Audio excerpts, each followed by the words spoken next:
Here's a little Matt fact for you since I interviewed Matt Hardy, host of The Extreme Life of Matt Hardy. When he slapped a tornado and he dried up a sea, he did that because he was worried about the online trackers. He was worried about the annoying pop-up ads and the malware that they just threw at him. But he didn't need to do all that. He didn't need to slap a tornado. He didn't need to dry up a sea. All he needed was nordvpn.com/Fightful. You get a great deal and an additional month free plus 30-day money-back guarantee if you don't like it. This lets you change your virtual location with just one click. It avoids geo-blocking, price discrimination. It's a good time. You don't want to be on that unsecured Wi-Fi when you're traveling like Matt Hardy does. I'm so anxious I almost stuttered over myself because I don't want you to get hacked. I don't want you to have to go through all the hurdles that Matt Hardy had to for this. NordVPN.com/Fightful. Get that threat protection and all of the perks of NordVPN.com/Fightful.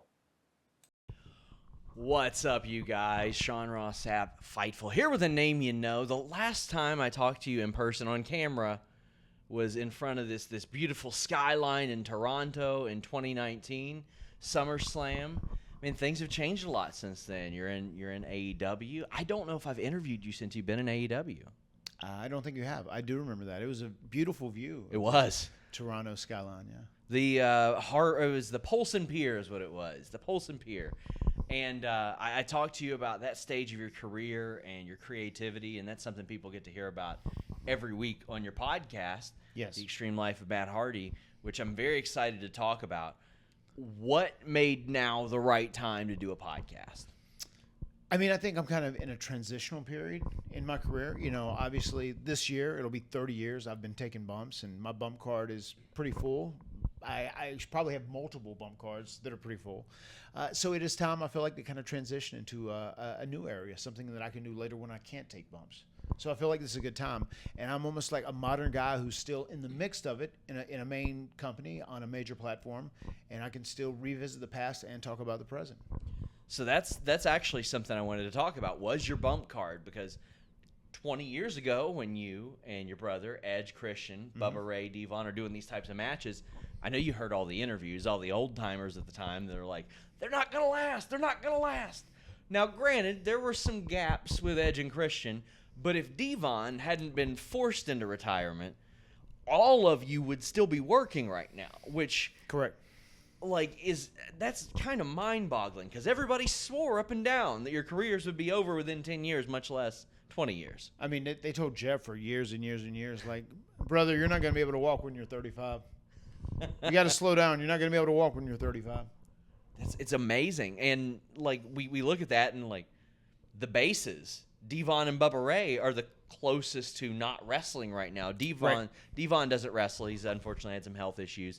And Bully Ray is getting back into bookings. But, when you see that stuff now, and there are people taking risks that are maybe seen as unnecessary, are you like, well, that was me once, and it didn't end up so bad for me?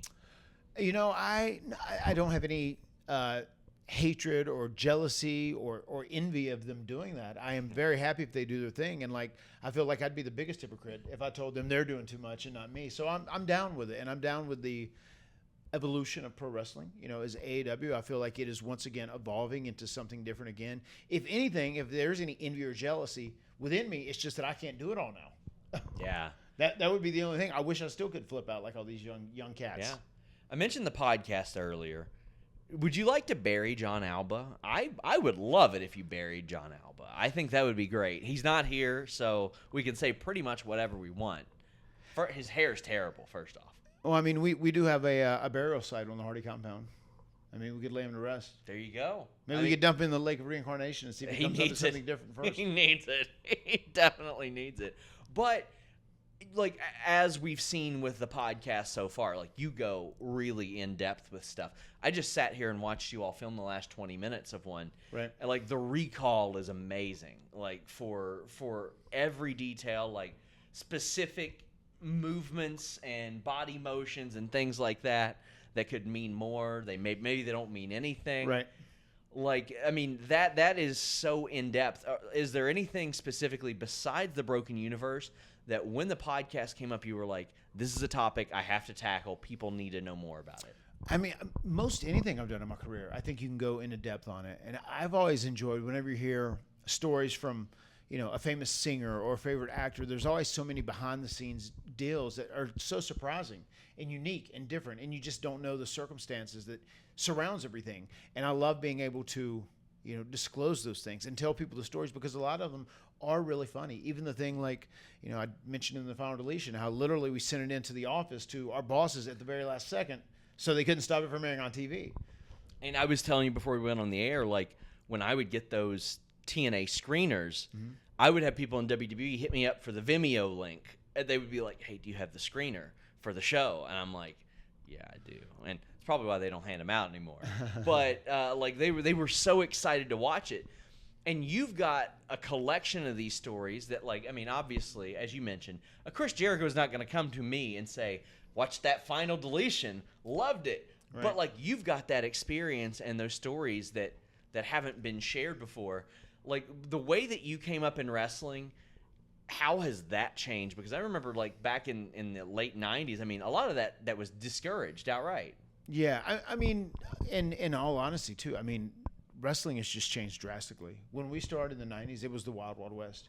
I mean, literally, you were going to come in and you were going to get hazed, and they were going to see if you had, the balls to stick around or whatever it may be. I mean, it was a different world. And as society has changed, so has pro wrestling. Especially here at AEW, it really mirrors society in many ways. We try and be fair across the board, and I don't think we look at fans or even people who are wrestling reporters, we don't look at them as a less than now. You know what I mean? I feel like everyone kind of is on the same level and equal, and people are treated as such. So that's definitely one of the good things that has come out of the last 20, 25 years of pro wrestling. Like, people in general are just treated better and more like human beings. I mean, I've always said you were one of the first wrestlers that treated me like a human being. And I never forgot that. Like, you didn't treat me like I was, which I was probably digging for a scoop in our interviews or something like that. But, like, it's because I want to learn stuff. Like, I love wrestling, and it's like I want to learn as much about wrestling as I can, then share what I learn with other people, because it's the most unique art form, entertainment form there is.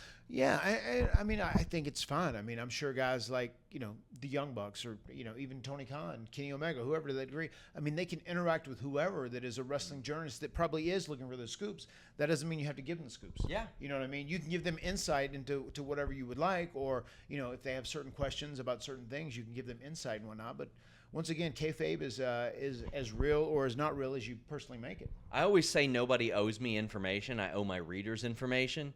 And that's what you're doing. You're providing your audience information, things that it's that combination of the thing they're familiar with and then adding things they didn't know to make them enjoy it more. Right. And I think that's a great approach, especially with your recall that I mentioned, because as I sat here and listened to you talk about the Broken Universe, I was like, my gosh. And then John ran through things and you're like, no, it wasn't inspired by that. It was inspired by this.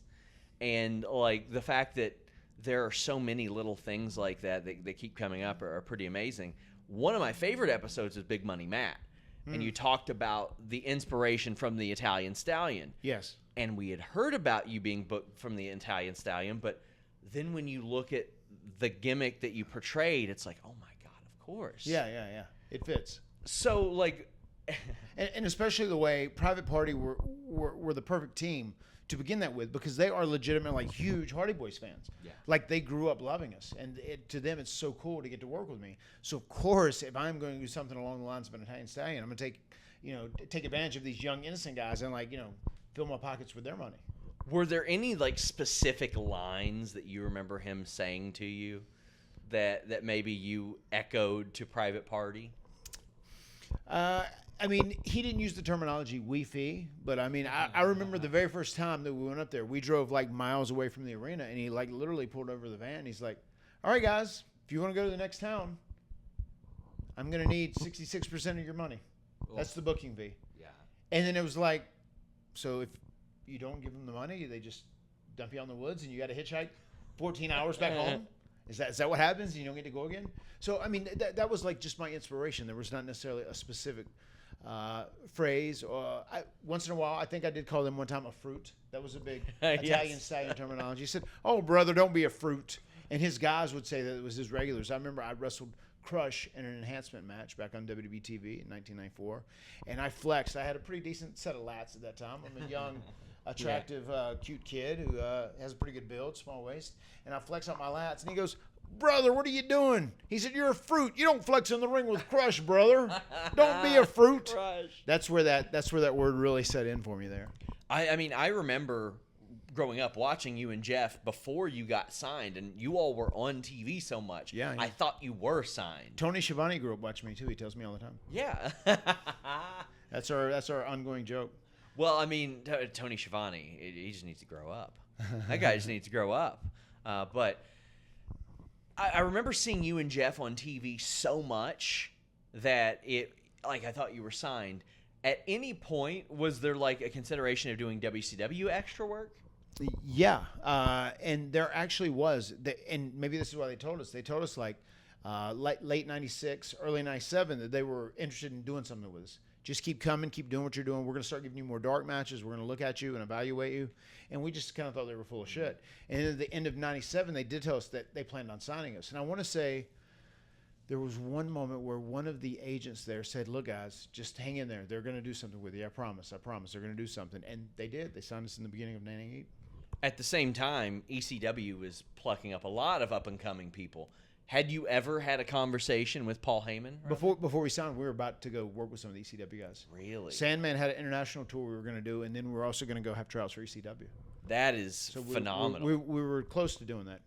Like we'd start talking to people at WCW too. Like we had, I guess, like you said, our names had been circulating around enough, and like we'd had enough dark matches where people had said like, you know, "Oh my God, these guys had a match. It was pretty good. They're a pretty decent tag team."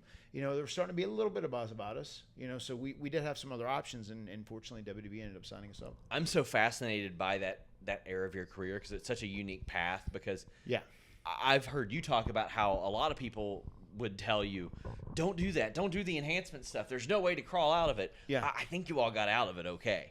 Yeah, I think so. It worked out. It ended up working out. I'm worth 8 digits now. There you go. So you're signed with AEW now. How did that conversation first happen? Do you remember the first phone call you had with a Tony Khan?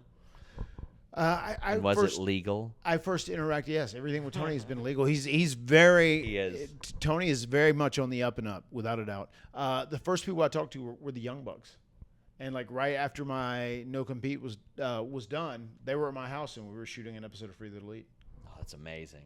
That is amazing. And that was so cool. That like broke the internet. The 2-year anniversary of that was just yesterday. And to your point about Tony, I was at a scrum, I think the night that your non-compete was up, and we tried to get him, or maybe the night before or something, we tried to get him to talk about it, and he's like, I can't. That might be contract tampering. He's like, I can't do that. And this was live on the air, and I was like, no, it's 1 a.m., Tony. I think you can talk about it. Are you bringing him in? And he wouldn't have anything to do with it. Or I think it was maybe it was really close. It was Revolution, right around that period. It was such a wild time too.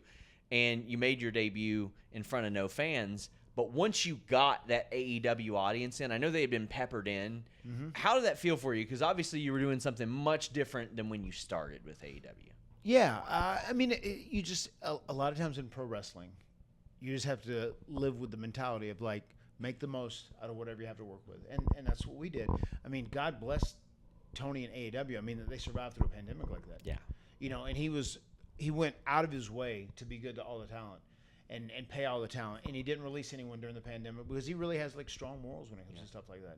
So in a perfect world, would I have loved to have been able to give a new aggressive form of a broken mat, a little more serious, a chance in AEW? Yeah, of course I would. But the hand that we were dealt was it ended up being a pandemic.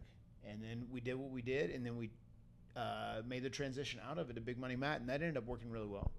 I don't know, Matt. I think you might be getting a babyface pop pretty soon from that AEW crowd. A suspicion. Oh, people like Big Money Matt now? Yeah, I think so. I just think that Isaiah Cassidy is so hateable that you're going to get a big babyface reaction. Oh, he's going to be a big babyface Tuesday night on Dark. Oh, Oh, man. We're still together. Now, I really hope he pulls through tomorrow night. Yeah. Sorry, I don't want to spoil things, but this is one night before. This will air well after. Yeah. This will air even well after the inside joke that I'm Yeah, making towards exactly. you. But The Extreme Life of Matt Hardy, tell the people a little bit more where they can find you and where they can check it out. Yeah, you can find me anywhere on social media at Matt Hardy Brand, pretty much across the board. And The Extreme Life of Matt Hardy, you can find that on my YouTube channel, where you can not only listen to it, you can also watch it as well. We do an audio and video copy, and that is at youtube.com, Matt Hardy Brand. And you can also find us on all your favorite podcast places, Apple, Google, Spotify, whatever it may be. Myself and Jon Alba, we come to you and we bring you really exclusive, really deep dives every single week on The Extreme Life of Matt Hardy. And eventually, they're going to do a paid tier where you can delete Jon Alba from the broadcast, and then your numbers are going to skyrocket, pal. I like that. Making money, right? There you go. There you go. But I mean, we would just charge you a wee fee. There you go. Not a large charge. A wee fee, not a large charge. What's going on here? You're a piece of shit. What's going on here? Is that the great Jon Alba that I respect as a journalist and a host? Well, guys, check out The Extreme Life of Matt Hardy. Matt, it's been awesome to talk to you. Oh, thanks, man. It's good to talk to you, man. Until next time, we're out. Oh.